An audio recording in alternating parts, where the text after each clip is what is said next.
गज जमीन की आवश्यकता पड़ी है रहने के लिए, तो जमीन का इंपॉर्टेंट एक किसान के लिए कितना होगा, ये किसानों को समझने की आवश्यकता। सवाल बनता है, चूंकि इन्होंने जमीन हमारा लिया, लेकिन दोहन भी उन्होंने हमारा ही किया। लेकिन 999 साल किसको पता चलेगा 999 साल के बाद कि हमारे बाबा ने दिया था, कि बाबा के बाबा के बाबा के बाबा ने दिया था।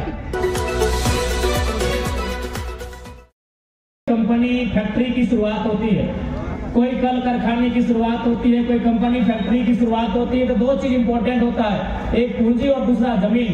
पूंजी तो टाटा ने लगाया था, लेकिन जमीन जो यहाँ के लोगों ने दिया था, आज वे लोग कहाँ हैं, उनकी स्थिति क्या है, यही जांच होना चाहिए। सही नहीं है। और क्योंकि टाटा को झारखंड वासियों ने एक दो नहीं पूरे 15,000 एकड़ जमीन देने का काम किया था, और आज लोग कहते हैं कि मात्र 3,000 एकड़ जमीन पर ही निर्माण का काम हुआ है, तो बाकी 12,000 एकड़ जमीन हमने क्रिकेट का मैदान खोलने के लिए नहीं दिया है। वो जमीन हमारी है, ये मांग उठेगी कि अगर आप सक्षम नहीं है, 100 सालों में भी अगर आप काम नहीं कर पाए, तो फिर उन जमीनों को वापस कर देना चाहिए। आपको अवैध कॉलोनियां बसाने के लिए, आपको सब लीज देने के लिए, डिम्ड लीज देने के लिए किसी ने जमीन नहीं दिया है। जमीन दिया गया, बिल्कुल उद्योग का स्वागत हर कोई करता है। देश के पहले प्रधानमंत्री पंडित जवाहरलाल नेहरू ने भी कहा था कि उद्योग जो है वो आधुनिक मंदिर है, लेकिन उस आधुनिक मंदिर को बनाने के लिए जिस जमीनदाता ने जमीन दिया है, उसका हाल क्या है, कि किसी ने आज तक सुधी लेने का काम नहीं किया। इसलिए आज मैं यार आपसे बार बार अनुरोध करूंगा कि आज सबसे महत्वपूर्ण अगर आपकी कोई पूंजी है तो आप जमीन का टुकड़ा है।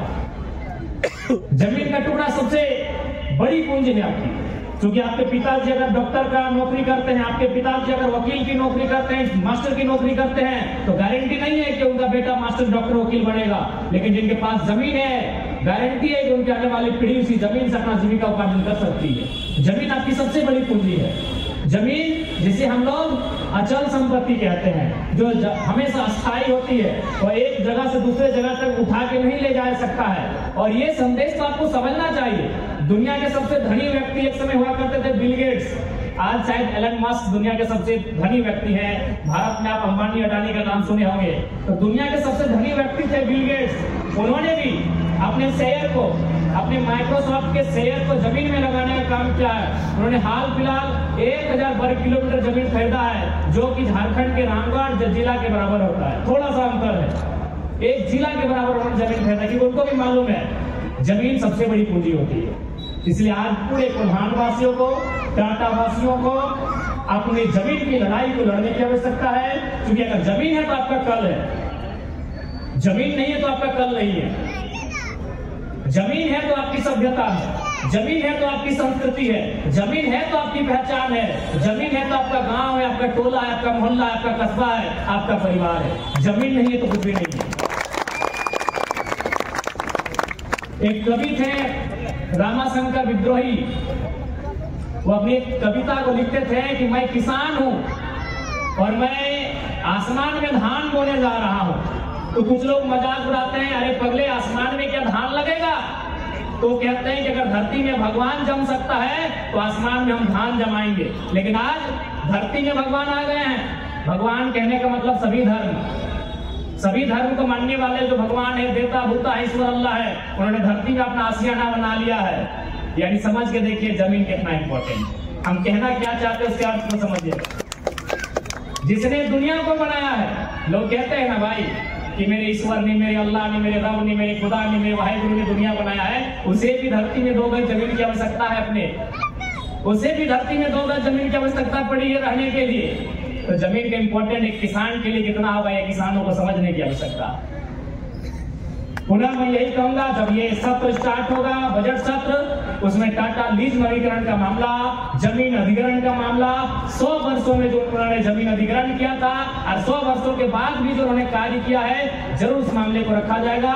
क्योंकि मेरा मानना है कि आज झारखंड के लोग नहीं बोलेंगे, आज झारखंड के लोग अपनी आवाज को नहीं उठाएंगे, तो आने वाली पीढ़ियां गूंगी हो जाएंगी। आज उदाहरण है, और ये हम नहीं, इस राज्य के जो पहले राज्यपाल हुआ करते थे उनका नाम था प्रभात कुमार, आप जानते होंगे। झारखंड राज्य के पहले गवर्नर, जब वो टाटा जमशेदपुर एक कार्यक्रम में आए थे, उन्होंने एक ही सवाल किया था, टाटा प्रबंधन से एक ही सवाल किया था कि हमको बताइए 100 साल आपका होने वाला है टाटा का, कितने झारखंडी लोग वीसी बने। वीसी का मतलब वाइस चेयरमैन। उनका उत्तर था 0। तो गवर्नर ने कहा था कि हम समझ चुके हैं आप कौन सा विकास किए झारखंडियों के लिए। हमारा में इस राज्य के सर्वोच्च रहनुमा पहले राज्यपाल प्रभात कुमार का स्टेटमेंट था, जो उन्होंने टाटा प्रबंधन से पूछा था कि अब हमको बताइए 100 साल हो चुका है टाटा का, कितने झारखंड के लोगों को आपने वीसी तक पहुंचाया। उनका उत्तर था 0। एक भी लोग वीसी नहीं बन पाए। आज कहीं टाटा है, कहीं टेल्को है, कहीं टायो है, कहीं टिस्को है, कितने जनरल मैनेजर झारखंडी पहुंच पाए। ये सवाल बनता है, क्योंकि इन्होंने जमीन हमारा लिया, लेकिन दोहन भी उन्होंने हमारा ही किया। ये अमानवीय व्यवस्था पूरे ब्रह्मांड में कहीं नहीं हुआ होगा। अभी हम आ रहे थे धनबाद में, तो इन्होंने 999 साल का लीज बना लिया है। अरे अंग्रेजों की ईस्ट इंडिया कंपनी ने भी इतना बुरा काम नहीं किया होगा। 999 साल का लीज मतलब समझते? लीज का मतलब क्या होता है? लीज का मतलब होता है कि मेरे पिताजी ने जमीन दिया है तो कम से कम मेरा बेटा जाने की जमीन हमारी है। बताइए 999 साल बाद किसको पता रहेगा वो जमीन हमारी है? 999 साल भारत के इस भूभाग में कौन कहां रहते थे, कोई इसके मालूम है? किसी सरकारी दस्तावेज जानकारी हमें दे पाएगा कि 999 साल यानी 1000 साल पहले यानी 2025 है ना, यानी 1025 में टाटा में कौन कौन लोग रहते थे, कोई बता पाएगा? धनबाद में कौन कौन लोग रहते थे, बता पाएगा? रांची में कौन कौन लोग रहते थे, बता पाएगा? 1000 साल का इन्होंने लीज करवा दिया है, जो कि असंवैधानिक है, एक क्रूर मजाक है, लोकतंत्र की व्यवस्था पर एक तमाचा है। लेकिन फिर भी लोग मौन है, क्योंकि मैंने पहले ही कहा है कि यदि आपके दाहिनी जेब में पैसा है, ये पुलिस प्रशासन डीसीएस की आपकी बाएं जेब में रहेंगे। लोकतंत्र के मुंह पे जोरदार तमाचा है 999 साल का लीज। लीज का मतलब क्या है कि जब एक समय आएगा, उस समय में हमें पता चला हम अपने लीज को वापस कर लेंगे, जो जमीन हमने दिया वो हमें वापस हो जाएगी, तो फिर हम पुनः लीज करेंगे, हम फिर से दोबारा उसको री एडमिशन री एग्जाम होता है, हम री करेंगे। लेकिन 999 साल किसको पता चलेगा 999 साल के बाद कि हमारे बाबा ने दिया था, कि बाबा के बाबा के बाबा के बाबा ने दिया था। ये गंदा मजाक हो रहा है झारखंड में, ये अमानवीय व्यवस्थाएं हो रही है झारखंड में। इस प्रकार से लगातार झारखंड वासियों के यहाँ दोहन किया जा रहा है। इसलिए मैं आपको ये विश्वास दिला के जाता हूँ, क्योंकि आज ये सेंसिटिव मामला है, टाटा पे बात करना एक संवेदनशील मामला है। इसलिए संवेदनशील मामला है कि रतिलाल महतो को हमने खोते हुए देखा है और धनबाद में शक्तिनाथ महतो की हत्या को हमने होते हुए देखा है। किसने? जिसमें टाटा का रोल है। मुझे कहीं डर नहीं लगता है बोलने में। हो सके बंबई में जो टाटा के मेन ओनर है उनको पता है या नहीं मुझे नहीं मालूम, लेकिन मुझे बोलने में कहीं डर नहीं लगता है, क्योंकि टाटा एक संवेदनशील मामला है। कई लाख करोड़ की संपत्ति के मालिक है भाई, उनके खिलाफ कौन बोल पाएगा? सुनने में आया था कि माननीय मुख्यमंत्री की कोई एक बहन थी जिनको 80 लाख का उनके शादी में टेंट लगवा दिया था, बस साहस होगा बोल पाने का? ये आप लोग जानते हैं, ये किसी से छुपा नहीं है। जी अभी जो वर्तमान माननीय मुख्यमंत्री हैं, उनके दूर की रिश्तेदार की एक बहन का शादी था, 80 लाख टाटा ने खर्च किया था। क्या उखाड़ लेंगे इनका? तो ये एक संवेदनशील मामला है, कोई विधायक सांसद बोलना नहीं चाहता है, जो बोलता है उसको जान गंवानी पड़ती है। लेकिन जयराम महतो बारासात के पहाड़ से उठ के आया है तो किसी से नहीं डरता है, कोई नहीं बोलना चाहता है। पूछिए अर्जुन मुंडा से, चलिए आज अर्जुन मुंडा जवान है, जब ये बेड में चले जाएंगे बात पूछेगा कितना धोखाधड़ी हुआ है टाटा में मिलती की है।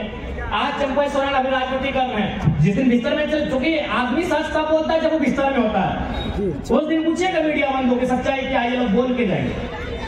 अर्जुन मुंडा से पूछेगा, चंपा सोरेन से पूछेगा, जितने भी कोल्हान के बड़े लीडर हैं उनसे पूछेगा कि हकीकत बताएंगे, लेकिन आज नहीं बताएंगे। इनको डर है, जान का डर है, सत्ता का डर है, पावर का डर है। जिस दिन ये दुनिया को छोड़ने के कहा, तुम्हें दुनिया की रीत एक दिन जाना होगा, जिस दिन ये सैया में लेटेंगे, हम अंतिम दिन गिनेंगे, उस समय पूछेगा कि अब तो सच्चाई बताइए। अर्जुन मुंडा चंपा सोरेन बता देंगे मामला क्या। इसलिए आश्वासन करते हैं जब सदन चलेगा इस मामले को, चूंकि ये गंभीर मामला है, ये बहुत ही संवेदनशील मामला है कि जमीन हमने आपको काम के लिए दिया था, अगर आप काम करने में सक्षम नहीं है जमीन वापस कीजिए। अब एक कॉलोनी बसाने के लिए किसी ने जमीन नहीं दिया। लोग इस बात को स्पष्ट करना चाहेंगे। तो इसलिए और इसके साथ ही आज समय है पुनः संघर्ष की, क्योंकि समय का अभाव है। यहां से फिर हमें रामगढ़ जाना है, रामगढ़ से रांची निकलना है। पुनः अपने कोल्हान जितने भी हमारे फाइटर्स हैं, अनिता दीदी, उनके संघर्ष ने नील, उनकी माता श्री भी है। आपने नील बांध को एक इस राज्य के सूबे के पूर्व मंत्री से, क्योंकि उस समय वो मंत्री थे, और उनसे टकराकर वापस किया है। ये बहुत बड़ी साहस और बहुत बड़ी जीत है। इसी प्रकार एकजुटता का, धीरज का परिचय दीजिएगा। आगामी दिनों बहुत सारे ऐसे संघर्ष देखने को मिलेंगे और संघर्ष करना होगा। उन संघर्षों में भाग लेना हमारी मजबूरी होगी, खुशी नहीं होगी। खुशी से कोई आंदोलन नहीं करता, वो मजबूरी होगी। मजबूरी होगा सर्वाइवल का। हम सर्वाइव कैसे करेंगे? मजबूरी होगी, लड़ना हमारी मजबूरी होगी, सामना करना हमारी मजबूरी होगी, क्योंकि हम भाग नहीं सकते। कहां भागेंगे? हम टाटा तो दुनिया में पला फूला गए, 20 लाख करोड़ की संपत्ति का मालिक है। वो कनाडा जा शिफ्ट हो सकता है, वो रसिया शिफ्ट हो सकता है, वो लंदन शिफ्ट हो सकता है। ये जमशेदपुर के लोग कहां शिफ्ट होंगे? कहीं शिफ्ट नहीं हो सकते। आपको भाग नहीं सकते। आपको सामना करना होगा, आपको संघर्ष करना होगा, आपको लड़ना होगा। इसके लिए आप तैयार रहेंगे। पुनः आप सभी को जोहार, धन्यवाद।